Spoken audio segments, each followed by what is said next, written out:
നമസ്കാരം. ഭാരത് ലൈവിലേക്ക് സ്വാഗതം. മാസപ്പടി വിവാദത്തിൽ കോടതിയിൽ കൂടുതൽ രേഖകൾ ഹാജരാക്കി മാത്യു കുഴൽനാടൻ. മുഖ്യമന്ത്രിയുടെയും മകളുടെയും പങ്ക് തെളിയിക്കുന്നതാണ് രേഖകളെന്ന് മാത്യു കുഴൽനാടൻ പറഞ്ഞു. CMRLന് ഖനനത്തിന് അനുമതി നൽകിയ ഉത്തരവും CMRLന് അനുകൂല തീരുമാനമെടുത്തുള്ള പ്രിൻസിപ്പൽ സെക്രട്ടറിയുടെയും ആലപ്പുഴ കളക്ടറെയും ഉത്തരവും കേന്ദ്രം അനുമതി നൽകിയ രേഖകളുമാണ് കുഴൽനാടൻ ഹാജരാക്കിയിരിക്കുന്നത്. പ്രസ്തുത രേഖകൾ അന്വേഷണം പ്രഖ്യാപിക്കാൻ പര്യാപ്തമാണോ എന്ന് കോടതി സംശയം പ്രകടിപ്പിക്കുകയും ചെയ്തിട്ടുണ്ട്. കേസ് വിധി പറയാനായി ഈ മാസം 6 മാറ്റിക്കഴിഞ്ഞു.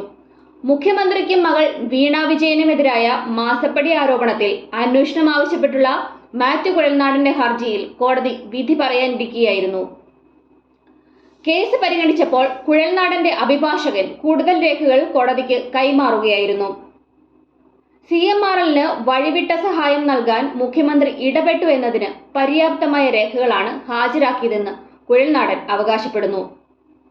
ഖനനത്തിനായി CMRL കമ്പനിക്ക് അനുമതി നൽകിയതിന് പ്രതിഫലമായി മുഖ്യമന്ത്രി വീണ വിജയന്റെ മകൾ വീണ വിജയന് പണം ലഭിച്ചു എന്നതാണ് മാത്യു കുഴൽനാടൻ MLAയുടെ സ്വകാര്യ ഹർജിയിലെ ആരോപണം. മുഖ്യമന്ത്രി പിണറായി വിജയൻ, മകൾ, CMRL ഉടമ SN ശശിധരൻ കർത്ത അടക്കം 7 പേരാണ് കേസിലെ എതിർകക്ഷികൾ.